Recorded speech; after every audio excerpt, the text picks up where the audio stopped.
One other question or thought. A lot of finance leaders who stay with one company for as many years as you have, sometimes they become a little insular. They don't build their outside network. They don't go to all those finance executive conferences and rub elbows with people outside their company as much.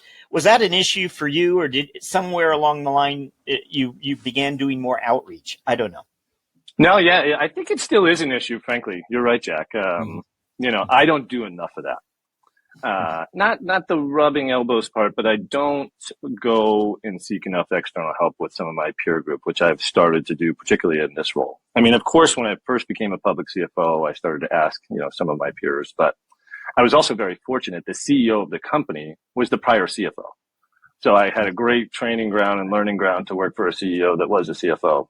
But now that I come into the biotech and pharmaceutical industry, I mean, there is a lot to learn, and I'm starting to expand my Rolodex. But you're right. In the 20 years that I worked at GE, you still get that flavor because you're in so many different industries. You're in aviation, you're in energy, locomotives, financial services. So it's almost as if you're getting external perspective on CFOs that are running different businesses in industries, but not purely external outside of the GE way of doing it. Can you tell us just about that transition? First time outside the GE wide body. What would you tell us? Yeah. It's an amazing experience. So let me just describe PerkinElmer first. They make tools and diagnostics for the life sciences space. So ultimately, they actually developed a test to detect COVID, ironically, when I was there. And now I came to Moderna, who also helped in the COVID space. So, but I think that, when I was approaching that job, I knew that I was the finance skill set I, for the most, felt pretty comfortable with. And I felt comfortable with the people, but I needed to know the space. But that's why, GE kind of prepares you for that. As I mentioned, I hit a lot of different industries across my career. And so you get used to being a fish out of water. And that's really what I had to get up to speed on is what is the science? What is the technology? Just so happens I'm doing the same thing now at Moderna. And then the other thing is so that's what I knew would take a while, and it does take a while to become more of an expert in the space.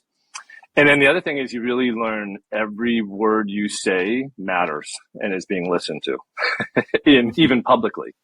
So your first interview with a reporter, those words might get printed in the press or will get printed in the press. And it's not that I was naive to know that, but I mean, you make a couple of mistakes that you're like, oof, I wish I had said that maybe just a slightly differently. So that's probably one of the bigger learnings as I entered that job. But if you were to go back in time, we're going to give you a pass. You get to go back and just hand yourself this note.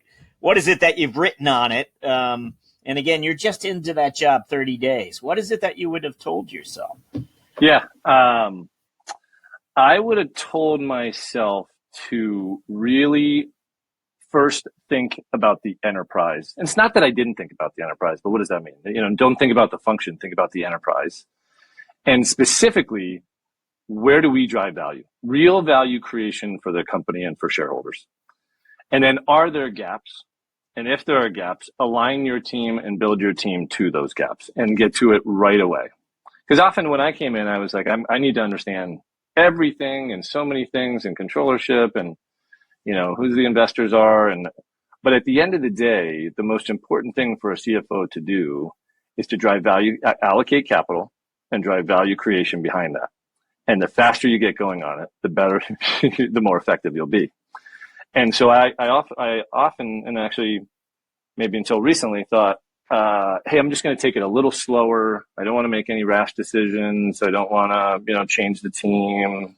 But I think that's actually not what I would say now. I would say get in there. If you need to change the team, you need to change the team. You need to drive value and understand where your gaps are and start driving it.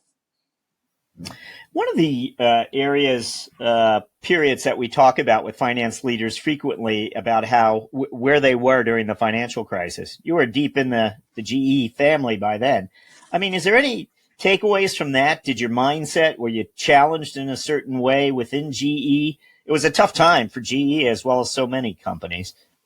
Yeah, great question. I mean, the financial...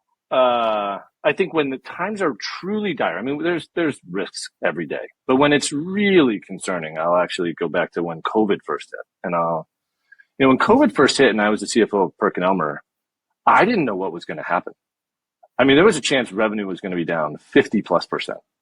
And so that's when you need to truly understand risk and communicate like hell. And so we were studying, okay, give me every scenario, every dollar cost. What can we affect? What's our cash flow? What's going to happen here? And really get my arms around that first.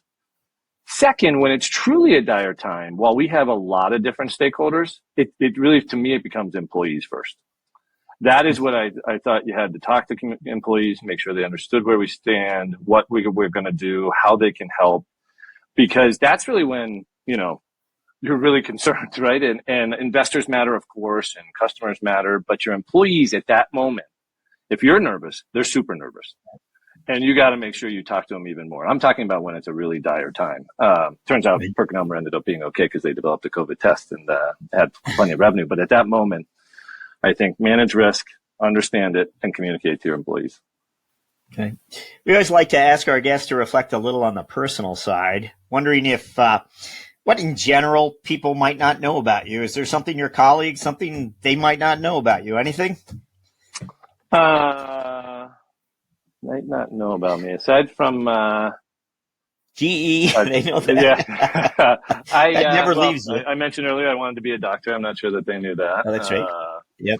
But also, more of an introvert than an extrovert, probably. I try to come across jovial and outgoing as much as I can, but I'm pretty much an introvert. So those are maybe a couple. Most likely an acquired skill along the way. Some of the GE development. I don't know. It is. What about, would you have a book selection for us? Anything that's influenced your thinking or maybe something you escape with? Anything you leave us with? I'll give you two books. One is Capital Allocation by David Giroux, who is the Chief Investment Officer of T. Rowe and was a shareholder of PerkinElmer, and I learned a great deal from. And getting back to this whole theme of capital allocation and driving value creation, he really distills what are your options and what are your choices and why are they good or bad. And it was a fantastic book that I read and really has helped shape my thinking around capital allocation. And then the second that I like to recommend is Shoe Dog by Phil Knight. And really because it's relentlessness and risk-taking. Yep. And I think finance people, myself included, it is easy to say no. But that's not going to build a company. You have to find a way to take risks. No company is going to grow without taking risks. And he sure took a lot of risks.